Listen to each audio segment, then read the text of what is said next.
Well, welcome back to our watch review channel. We hope that you enjoy this video that we have for you today. We're going to be talking about this Seiko, and it's kind of a nice one, I think, and it's worth doing a video on. It's kind of a collectible model. You can see one thing we notice is the polished stainless steel case. And this particular Seiko is called Silver on Silver on Silver.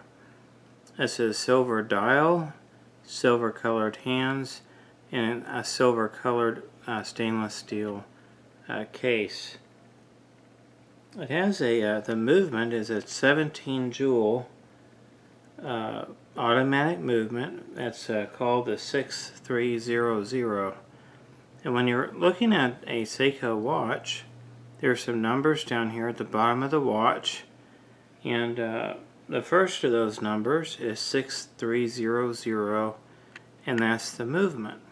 So the movement is called 17 jewel automatic 6300. The movement of this watch was used from 1976 to 1988, to the best of my knowledge. They might have used it until 1989, but I think they stopped at 1988. This specific watch is a 1976 model, so it's the first year of watch to use this movement. So on this Seiko, we notice this very nice feature, the day-date calendar, and it's really nice. And what I enjoy about it is it has this quick set feature that you pull out the crown, and if you move it in a downward way, it adjusts the days of the month. There we go, 4, 5, 6, 7, and so forth. Now if you turn it the other way, there's Friday. Let's see here. My hands are kind of... There we go. There's Friday, Saturday, Sunday, Monday. It's a real handy. It's real handy to have that quick set. Also, this particular movement, this particular watch, is what they call a non-hacking Seiko, and a non-hacking Seiko automatic. And what that means is the only way to wind this watch is for it to be on a man's wrist and for it to be, moved around, during the day back and forth. Okay.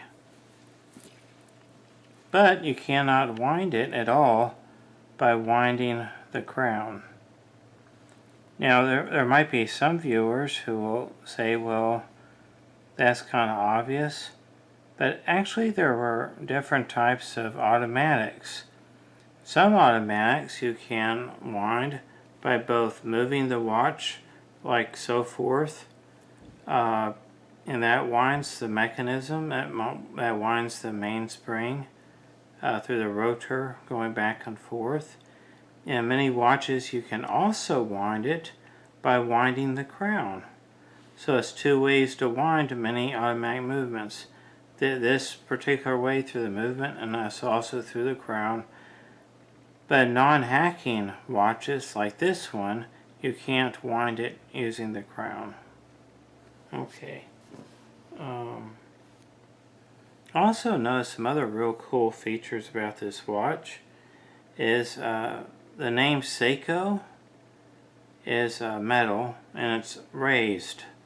It's not printed on there. So that's nice. It's kind of a sign of a quality watch when we see that. Also, we see the number markers.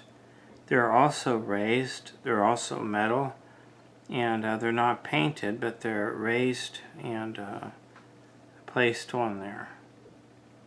Of course, it also has minute markers, and we notice here there's no marker for the number 3. But instead we have this calendar feature that serves that purpose. And the calendar feature is really nicely well done. because that window, that rectangle, is in the same color metal as the hour markers.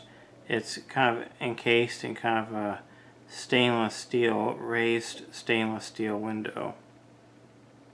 You know, it's really well thought out. Other things we notice is that the hands have are illuminated, I guess. They have lume on them. There's also little tiny amounts of illumination paint chemical on the very tip tops of the hour markers, which are virtually impossible to see with a camera, but when you see this in person you'll see it. But we do see the lume on the hands. Okay. Alright, we also do notice the where the crown placement is. The crown placement is in the 4 position instead of the typical 3. This, I like the design of that because when the crown is sticking out here, it's always bouncing into stuff. Down here it doesn't do that. It's also recessed. You know, very nicely recessed into the case. Okay, the case itself, speaking of the case, it measures a little bit. Let me make sure I get this right. It measures 38.25 millimeters. And I have a couple different micrometers, and I'm real careful with that measurement, and that's what I got is a 38.25 millimeter case, not including the crown. The watch itself weighs 2 ounces, and then this band weighs about 0.3 ounces. And this band is not the original one to the watch. Okay. The watch also has an 18 millimeter lug gap. It also has this really nice domed crystal, which is nice. And like I was saying before, this movement in this watch was made between 1976 and 1988. And between 1976 and 1984, these watches were assembled in Japan. Of course, the movement was made in Japan and all the elements were made in Japan. But from 76 to 84, they are also assembled in Japan. But starting around 1984 and through 1988, they are assembled in Hong Kong. You can't really see it on this watch with the camera, but down here it will say Japan. And if all it says is Japan, that means it was made in Japan and it was cased in Japan. The later watches will just say Japan and then Hong Kong. Okay, we'll look at that here in just a minute. Okay, let's go over a piece of paper here real quick.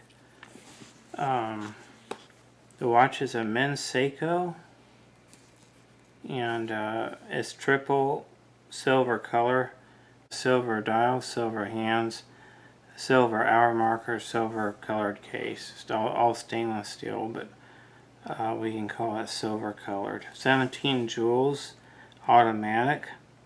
It's also called the 6300 movement. We already talked about how that movement was used from 76 to 1988. It's an automatic. It has a day-date calendar, and the calendar has the quick set like we already talked about. This particular watch was made on March 1976.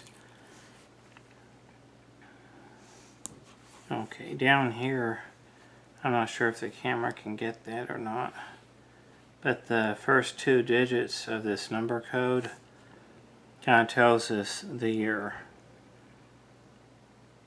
The first digit is the number 7, and the next digit is a 3. 7 would stand for 1976, and the 3 stands for March. Okay.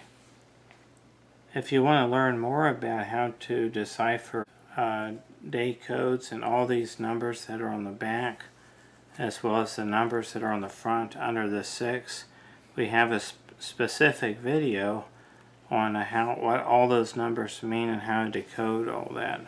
So you can just, if you want to, refer back to that video that we have posted on YouTube. Let's see here, the lug width. The limb still glows. We can't really demonstrate that in this video, but if you hold this to a bright light and then you go into a dark area, the illumination still glows after all these years. Okay. Alright, I guess all that stuff we've kind of covered. Alright. So it's a nice watch. Let's go ahead and compare it. This watch to this watch. Anyway, they're identical, except for the color, and both of them have aftermarket bands, so we don't need to be fooled by that. And they have different, slightly different things that are different about them. This particular watch was made in 1986. And we remember that this other one was made in 1976. Kind of a big, and so if we could, and it's kind of unclear down here, but it says Japan, and it also says Hong Kong at the bottom of this dial. So the components are made in Japan, but is assembled in Hong Kong. It's different with this watch, as we already mentioned. The only word on it is Japan, or there's other words, but the only country mentioned is Japan. Alright. Kind of a nice watch. I guess we can go ahead and see how it looks. I have a wrist that's about 7 3/8 inches, and it seems to fit me really well. It has this, one of the things, and I've talked about this in a bunch of different videos, so please bear with me. I really like simple watches. Some people call them kind of simplistic style. But when I look down at this watch, I can find out all kinds of information at just a glance. I can tell that it's 1:30. I can tell that it's Monday the 7th. And that's something that's important to me. When I'm trying to find time on a watch, I find that that's the most important feature of a watch. That's its main purpose, is to tell time. And everybody has different preferences, but many watches now have so much going on the dial, so many different features, that you have to, bring the watch close to your face and have to look at it for 2 minutes to figure out where the time dial is and all that sort of thing. I like the simplicity of it, and just a real handsome watch. Like I mentioned, this one came out in the 70s, 1976, and it still looks good today. It's still contemporary. Just a real classic looking watch. If you're wanting to find one of these on eBay in good working order and in good condition, you're talking about probably about $80 to $100. And then if you find one with the original band, this one is not the original band, but if you find one with the original band, then you can add probably about $25 to that. Something that I think is special about our videos that we put out on YouTube is that the watches we review are ones that ordinary men, such as myself, can purchase. Our watches that we have on YouTube, reviews that we have on YouTube, range from a value of $30 to about $150. As far as, when I say value, that means the price that you can buy them for on eBay. And so here's an example. You can have a really cool looking watch like that, and they don't cost a whole lot, and we can get I can get as much enjoyment out of an $80 watch as some people probably get out of a $2,000 Omega or other more expensive watches. We enjoy Timex's, Seiko's, and other watch brands.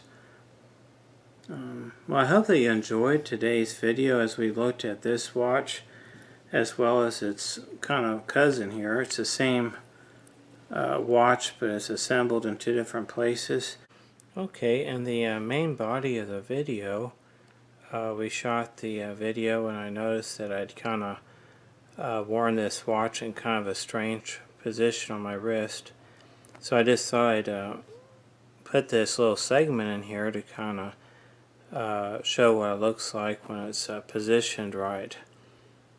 Anyways, it's a really handsome watch, and I hope that this angle is kind of a blessing so that you can kind of see what it looks like on a person's wrist.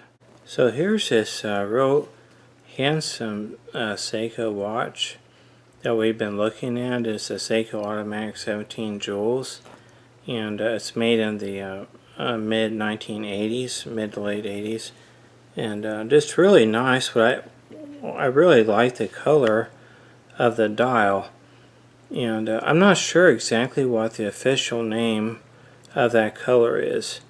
It's kind of a 90% blue with just a little bit of purple, and the dial itself is real shiny, or fairly shiny, just really nice. Now in comparison, this watch here is equally as nice, but the dial is kind of a matte finish. It's not, the dial isn't shiny. So there's many different variations of different Seiko watches. Well, thank you for watching our videos. We have a bunch of watch related videos on YouTube that we hope you'll enjoy. We have a lot more videos coming out real soon. That will be coming out really soon. And if you like our videos, please subscribe. Well, thank you and have a good night.